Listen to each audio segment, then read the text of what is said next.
Hello everyone, welcome back to my channel with one more interesting topic, that is spermatogenesis and oogenesis. Spermatogenesis का मतलब होता है formation of sperms और oogenesis का मतलब होता है फॉर्मेशन ऑफ ओवा। अब ये स्पर्म्स क्या है? मेल गैमीट, ठीक है। तो स्पर्मेटोजेनेसिस में क्या हो रहा है? मेल गैमीट का फॉर्मेशन हो रहा है और oogenesis में क्या हो रहा है? फीमेल गैमीट यानी कि ओवा का फॉर्मेशन हो रहा है। तो इन दोनों ही प्रोसेसेस में गैमीट्स का फॉर्मेशन हो रहा है।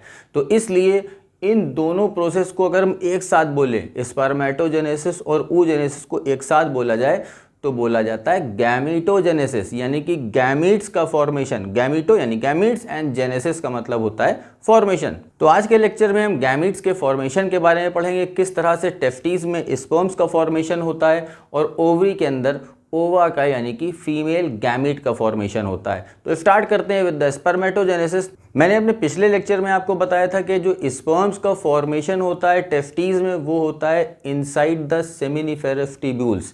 सेमिनिफेरस ट्यूब्यूल्स के अंदर स्पर्म्स का फॉर्मेशन होता है। अब ये जो सेमिनिफेरस ट्यूब्यूल्स हैं, अगर आपने मेरा वो लेक्चर देखा होगा तो आपको पता होगा कि सेमिनिफेरस ट्यूब्यूल्स के अंदर germ cells होते हैं, the primary germ cells, and these primary germ cells divide by mitosis to form spermatogonia।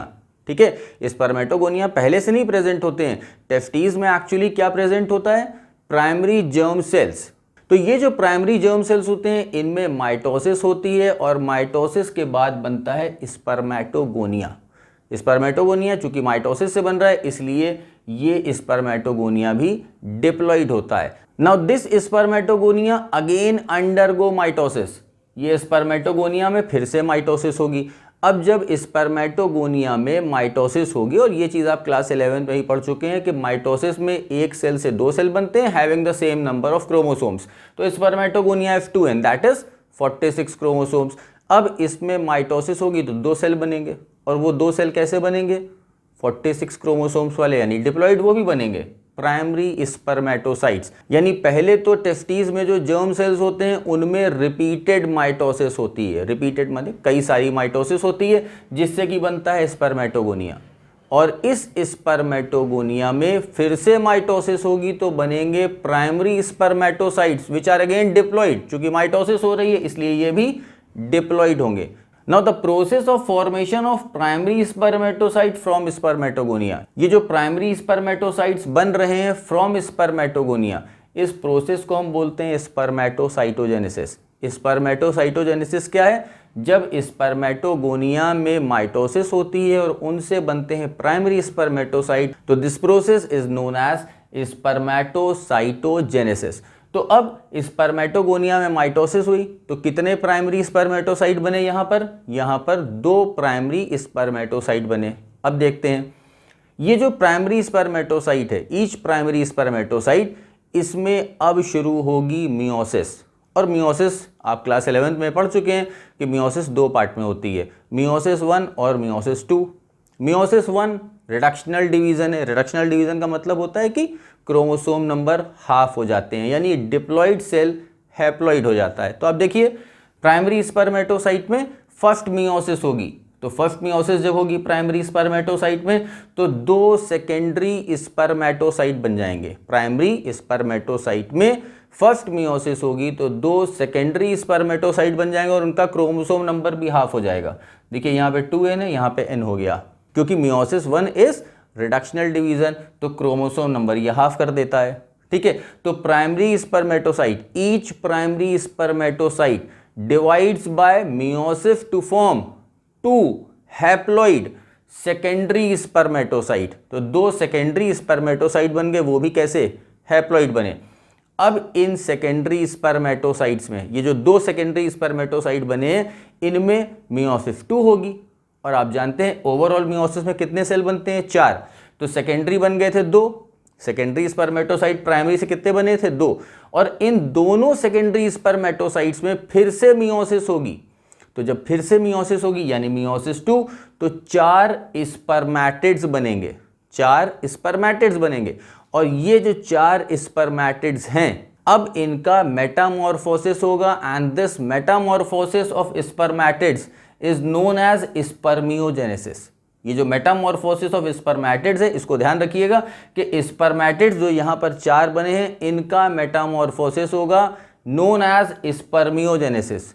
अब ये बता देते हैं आपको ये स्पर्मियोजेनेसिस, ये मेटामॉर्फोसिस कहाँ पर होता है। सेमिनिफेरस ट्यूब्यूल्स के जब मैंने आपको स्ट्रक्चर बताया था तो उसमें ये बताया था मैंने कि स्पर्मेटोगोनिया के बीच बीच में Sertoli cells are present and these are nurse cells which nourish the developing sperms.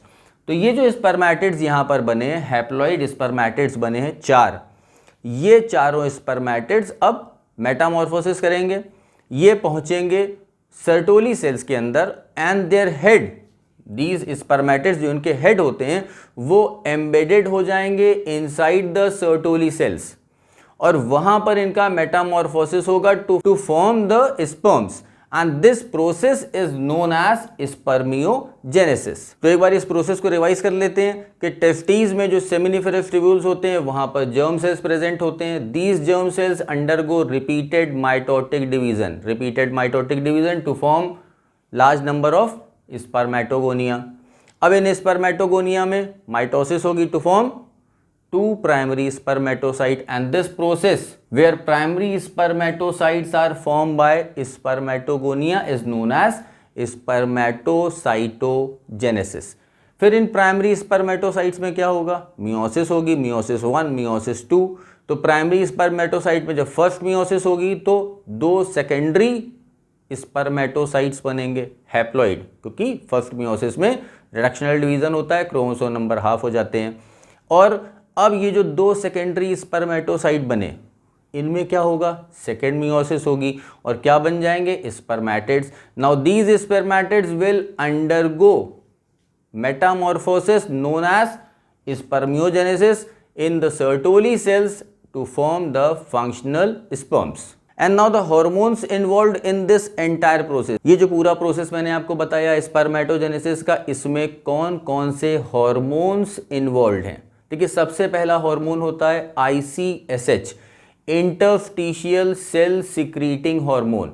ये जो ICSH हार्मोन है इसका नाम ही है इंटरस्टिशियल सेल सिक्रीटिंग हार्मोन। और आपको मैंने जो मेरा लेक्चर था एलएस ऑफ टेस्टिस उसमें बताया था कि ये जो इंटरस्टिशियल सेल्स होते हैं जिन्हें कि लीडिक सेल्स भी कहते हैं, ये सिक्रीट करते हैं द हार्मोन टेस्टोस्टेरोन। तो ICSH ये जो इंटरस्टिशियल सेल सिक्रीटिंग हार्मोन है ये रिलीज होगा from the pituitary and act on the interstitial cells. Interstitial cell secreting hormone कहाँ रिलीज होगा, इंटरस्टिशियल सेल्स पर। और ये इंटरस्टिशियल सेल से क्या रिलीज होगा, टेस्टोस्टेरोन। तो ICSH जाएगा इंटरस्टिशियल सेल्स के पास, वहां रिलीज कराएगा टेस्टोस्टेरोन और ये टेस्टोस्टेरोन इस पूरे प्रोसेस यानी कि स्पर्मेटोजेनेसिस को कंट्रोल करेंगे। जब तक टेस्टोस्टेरोन रिलीज नहीं होगा स्पर्मेटोजेनेसिस नहीं होगी। तो सबसे पहला हार्मोन जो कंट्रोल कर रहा है स्पर्मेटोजेनेसिस को, that is ICSH from the pituitary which is activating the Leydig cells to secrete testosterone to start the process of spermatogenesis। फिर उसके बाद दूसरा हार्मोन आता है FSH यानी कि फॉलिकल स्टिमुलेटिंग हार्मोन। ये जो फॉलिकल स्टिमुलेटिंग हार्मोन है ये सर्टोली सेल्स के ऊपर एक्ट करता है। फॉलिकल स्टिमुलेटिंग हार्मोन याद रखिएगा ये एक्ट करता है सर्टोली सेल्स के ऊपर and helps in the process of spermiogenesis. ये जो स्पर्मियोजेनेसिस हो रही है सर्टोली सेल्स के अंदर, ये किसके इफेक्ट में हो रही है, FSH के अंडर में। तो आप ऐसे समझ लीजिए यहां से लेकर ऊपर ये जो प्रोसेस हो रहा है स्पर्मेटोगोनिया से लेकर स्पर्मेटिड्स के बनने का प्रोसेस, ये हो रहा है किसके अंडर में, ICSH के अंडर में। और उसके बाद यहां से यहां तक का प्रोसेस जो कि सर्टोली सेल्स में हो रहा है ये फॉलिकल स्टिमुलेटिंग हार्मोन यानी कि FSH के कंट्रोल में हो रहा है। So this was all about spermatogenesis. अब हम पढ़ते हैं अबाउट oogenesis यानी कि फॉर्मेशन ऑफ ओवा, formation of female gamete inside the ovary. अब ओवरी के अंदर देखते हैं क्या होता है। जैसे यहां पर आपने देखा कि टेस्टिस के अंदर स्पर्मेटोगोनिया बने थे from the primary germ cells, ठीक वैसे ही ओवरी के अंदर भी primary germ cells are present और इन जर्म सेल्स से माइटोसिस होगी टू फॉर्म द ओगोनिया। जिस तरह से यहाँ पे जर्म सेल्स टेस्टिस के अंदर सेमिनिफेरस ट्यूब्यूल्स से प्रेजेंट थे और वो माइटोसिस करके बना रहे थे स्पर्मेटोगोनिया, ठीक वैसे ही ओवरी के अंदर भी primary germ cells are present which undergo mitosis to form oogonia. Now these oogonia undergo mitosis जिस तरह से यहाँ पर स्पर्मेटोगोनिया में माइटोसिस हुई थी, बना रहे थे प्राइमरी स्पर्मेटोसाइट्स, ठीक उसी तरह से यहाँ पर भी oogonia में माइटोसिस होगी और ये बनाएगा प्राइमरी oocyte। यहाँ पर बन रहा था प्राइमरी स्पर्मेटोसाइट, यहाँ बनेगा प्राइमरी oocyte। चूंकि माइटोसिस है तो ये डिप्लॉइड होगा, ठीक है। और यहाँ पर आप देखिए स्पर्मेटोगोनिया से प्राइमरी स्पर्मेटोसाइट बनने के प्रोसेस को हम कह रहे थे स्पर्मेटोसाइटोजेनेसिस। तो ठीक उसी तरह से यहाँ पर हम oogonia से जो प्राइमरी oocyte बन रहा है, इस प्रोसेस को बोल रहे हैं oocytogenesis। Now there are some differences between spermatogenesis and oogenesis। इस प्रोसेस में काफी सारे डिफरेंसेस हैं, अब उन डिफरेंसेस को देखते हैं। ये जो oogenesis का प्रोसेस हो रहा है फीमेल्स में ओवरी के अंदर, ये कब हो रहा है इसको समझते हैं। एक फीमेल चाइल्ड की बर्थ के पहले, यानी एक फीमेल चाइल्ड जो है उसकी बर्थ से पहले ये प्रोसेस शुरू हो जाता है। जब वो फीमेल चाइल्ड यूट्रस में रहती है, अभी उसकी बर्थ भी नहीं हुई है, उस समय उस वक्त ये प्रोसेस शुरू हो जाता है, यानी oogonia से प्राइमरी oocyte बनना शुरू हो जाते हैं, ठीक है।